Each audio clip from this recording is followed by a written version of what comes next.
What's up, everybody? I've wanted to make a video about Ed's Psycho Knuckle for a while now. It's quite an interesting tool that has a variety of uses, but most people still don't understand it fully.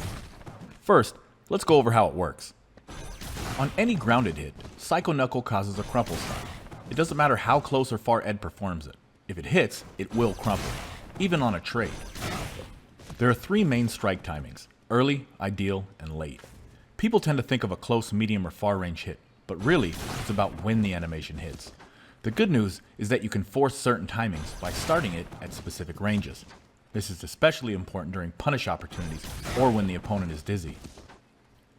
Both early and ideal timing gives you 7 frames to follow up before the opponent is considered airborne.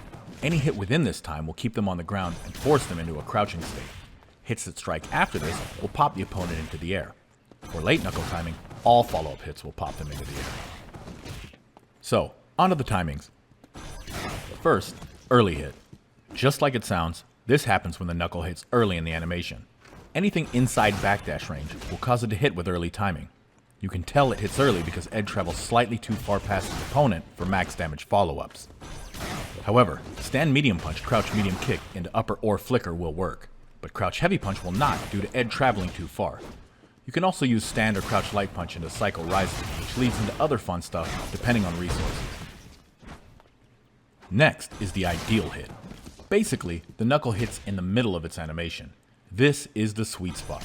Ideal timing is attained just outside backdash range and just inside jump back range.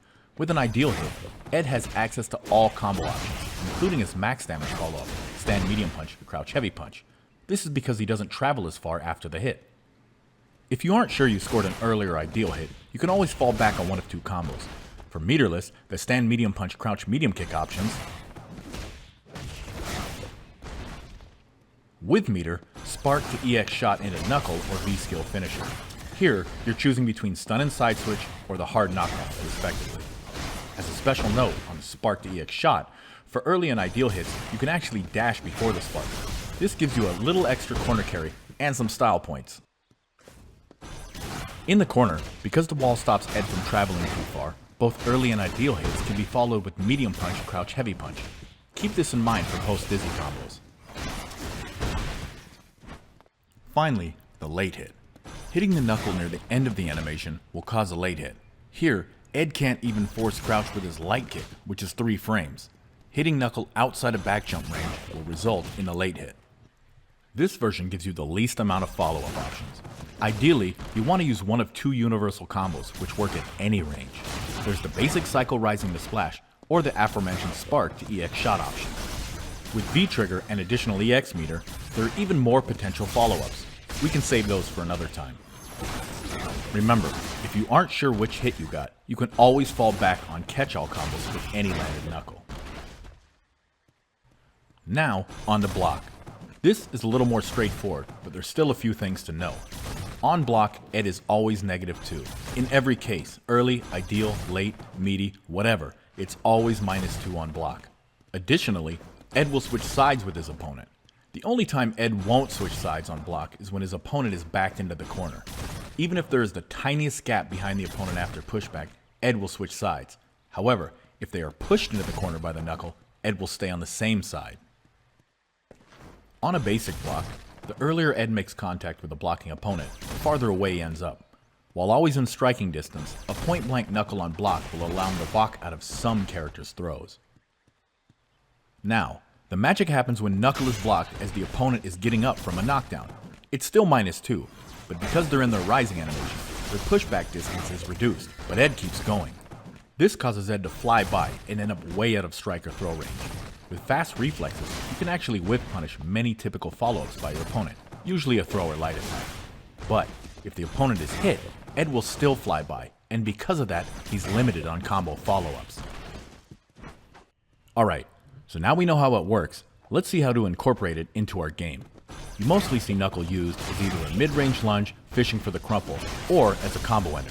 Some players also use it as bait and release the charge early for the basic stand heavy punch instead. You can definitely get mileage out of this technique, as it helps to keep opponents on their toes.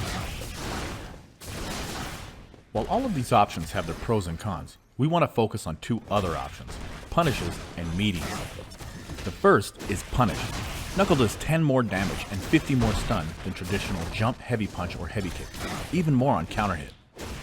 In scenarios you can get an ideal Psycho Knuckle, it's a much better punish option, not accounting for the side switch.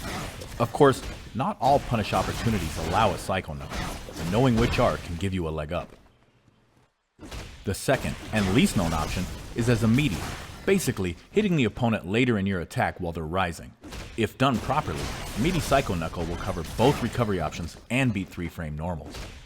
On block, Ed will be out of throw and light attack range because of the late hit on a rising opponent. Even if the opponent doesn't recover, Ed has an option for that too. Let's look at how to set up these scenarios. Most common is after finishing a combo with Psycho Knuckle. Here, take a tiny step forward and Psycho Knuckle again. Another is after EX Psycho Shot. Dash, take a tiny step forward, and then Psycho Knuckle. The last setup is after a crush counter sweep. Dash, crouch light punch, and then Psycho Knuckle. In either case, on block, Ed is much farther away. Look for a whiff punish, or enjoy your freedom. On hit, Ed can follow with a sweep or stand heavy kick. Remember, this is a late hit and you are much farther away. Certain setups and timings cause Ed to end far enough away that sweep won't connect. If you don't want to risk it, stand heavy kick will always work but do 10 less damage. If the opponent doesn't recover and opts to stay down, Ed can get a meaty Psycho Spark and press his advantage. After the Knuckle, whip a stand light kick and then go right into Psycho Spark. Depending on the setup and your timing, it can be plus or just safe. Another option is to dash and then crouch heavy punch into Spark.